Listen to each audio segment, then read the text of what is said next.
పౌలు గారి బలహీనతలు ఏంటో చెప్పనా? టయానికి ఆయనకి భోజనం లేదు, సేవలో గుర్తుపెట్టుకోండి. టైంకి నిద్ర లేదు, ఆయన గుర్తుపెట్టుకోండి.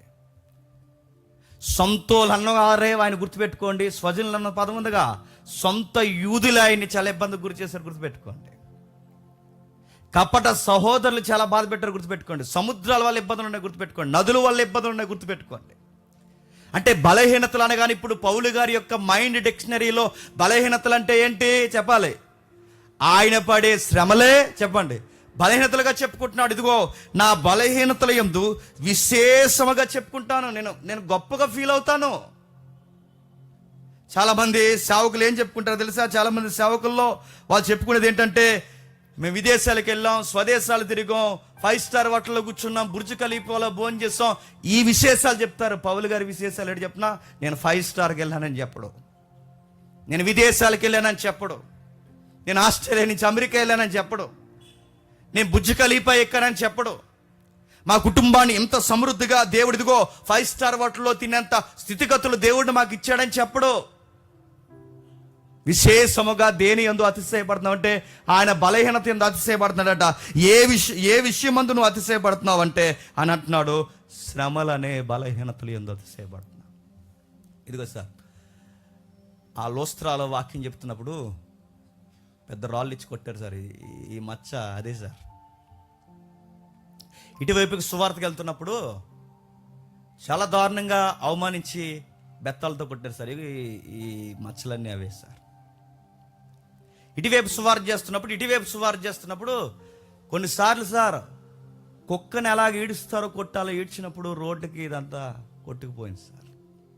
ఆయన ఓ మాట చెప్తాను సార్, ఈ దెబ్బలు, ఈ మచ్చలు మీకు ఏమనిపిస్తుందో తెలియదు కానీ ఈ మచ్చలు చూసినప్పుడల్లా, ఈ దెబ్బలు చూసినప్పుడల్లా, ఈ సేవలో నాకు వచ్చిన ఈ శ్రమలు, ఈ గాయాలు చూసినప్పుడల్లా పౌలు అంటున్నాడట, అదో రకమైన ఫీల్ ఉంటుంది సార్ అంటున్నాడు. ఆనందం ఉంటుంది సార్. సార్ నేను చెప్తున్నాను సార్, నా బలహీనతలు యందు నేను గొప్ప చెప్పుకొని ఫీల్ అవుతాను సార్. నా క్రీస్తు కొరకు నుదుటి మీద రాయిచ్చి కొట్టించుకుని చెప్పుకుంటాను సార్. నా క్రీస్తు కొరకు నా ఈపుని కొరడాలతో కొట్టించుకున్నాను సార్. నేను చాలాసార్లు మెసేజ్లో చెప్పిన మాట మీకు చెప్తున్నాను. అవి మామూలు కొరడా దెబ్బలు కాదు, ఘోరమైన కొరడా దెబ్బలు, ఎముకలతో సీరేసే కొరడా దెబ్బలు. మీరు కావాలంటే చరిత్రకారులు ఫ్యాషన్ ఆఫ్ ద క్రైస్ట్లో చాలా తక్కువ జీవించారండి. ఆ కొట్టే దెబ్బలకి చర్మం ఊడిపోద్ది, చర్మం అంతా ఊడిపోద్ది. అందుకే పౌలు గారు పత్రికల్లో, సువార్తలలో యెషయా గ్రంథం నోట్ చేస్తున్నప్పుడు ఏమంటారు తెలుసా? ఆయనకు సొగసైనను స్వరూపమైన లేదు. అంటే ఆ కొరడాలతో కొడితే ఎలా ఉంటుంది చెప్పినా, రక్తము, బాగా వినండి, శరీరము రక్తపు ముద్దగా అయిపోద్దట. అలాంటి కొరడాలతో కొట్టేసారట. దాన్ని కూడా ఎలా చెప్పుకుంటున్నారు తెలుసా? దేవుని కోసం సార్. ఆ ఎముకలు ఉన్న కొరడాలతో కొట్టేసినప్పుడు, ఈ పంతలు వేసిపోతున్నప్పుడు అదో రకమైన ఫీల్ ఉంటుంది సార్ అన్నాడు.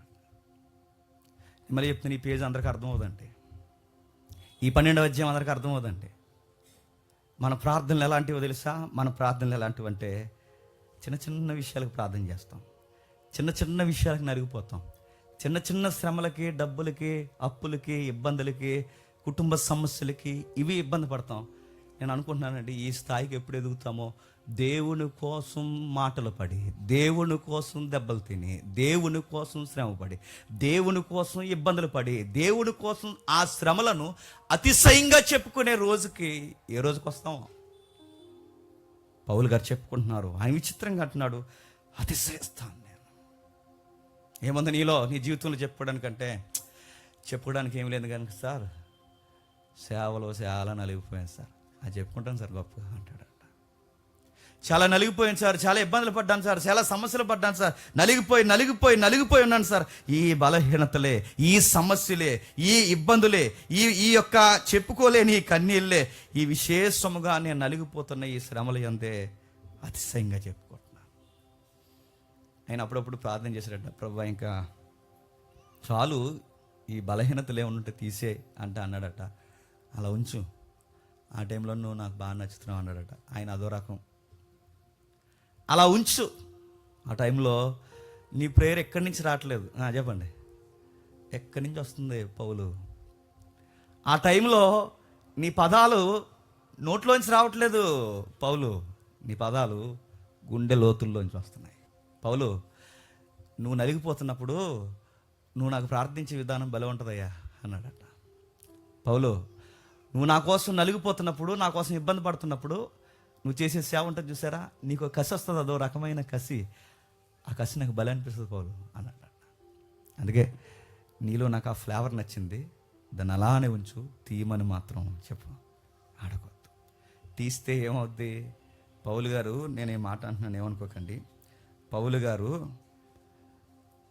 అందరూ అపార్థం చేసుకోకపోయినా కొందరైనా అర్థం చేసుకుంటారు.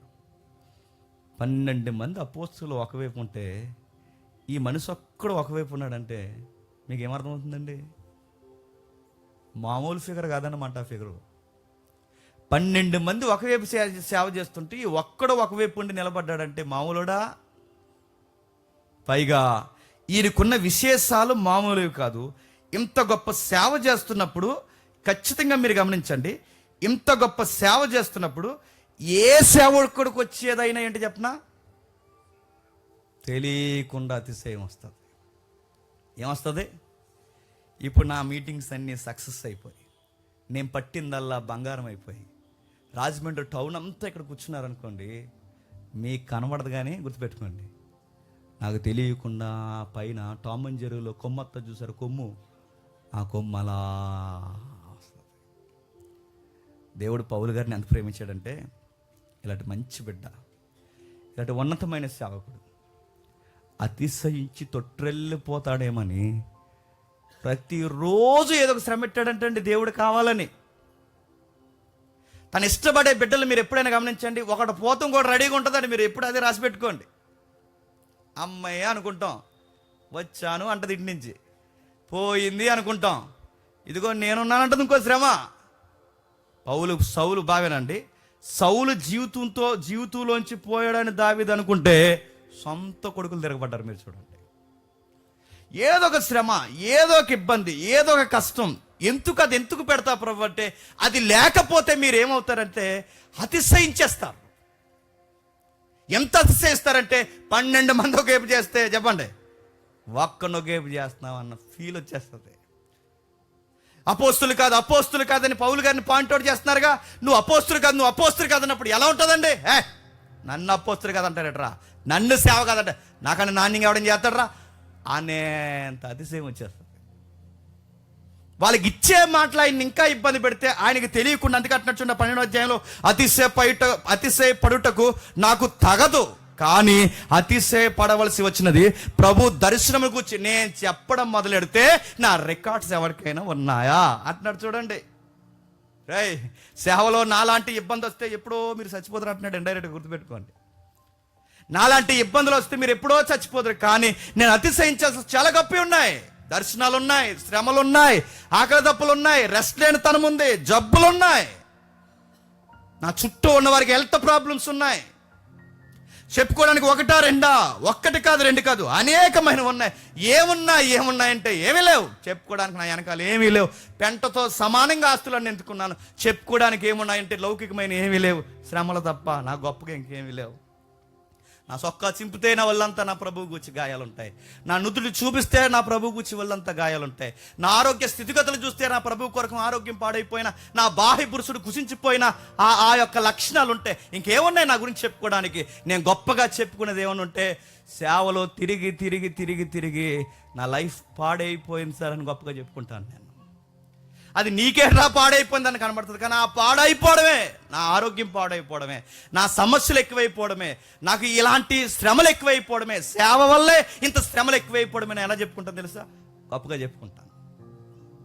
నా సమస్యను, నా ప్రభు కొరకు నేను పడుతున్న ఆ ట్రబుల్ ఏదైతే ఉందో నేను గొప్పగా చెప్పుకుంటాను. అందుకే అంటున్నాడు, కిందికి మాట్లాడుతున్నాడు, నా బలహీనతల యందే నేను అతిశయిస్తున్నాను. అతిశయపడుటకు నాకు తగదు, చెప్పుకోకూడదు. అతిశయపడుటకు తగదు, కానీ నన్ను అతిశయపడుతున్నానని అనుకోకండి. నేను ఎందుకు ఎక్స్ప్లెనేషన్ ఇస్తున్నానంటే నన్ను అపోస్తుడు కాదన్నారు, నన్ను సేవకుడు కాదన్నారు, నా సేవను వంకబెట్టారు, నా పత్రికలను వంకబెట్టారు, నా గురించి ఎన్నో మాటలు అంటున్నారు. చివరికి ఇతను అపోస్తుడు ఏంటని పేలెత్తి జీవిస్తున్నారు. అందుకే నేను చెప్పుకోవడం మొదలు పెడుతున్నాను.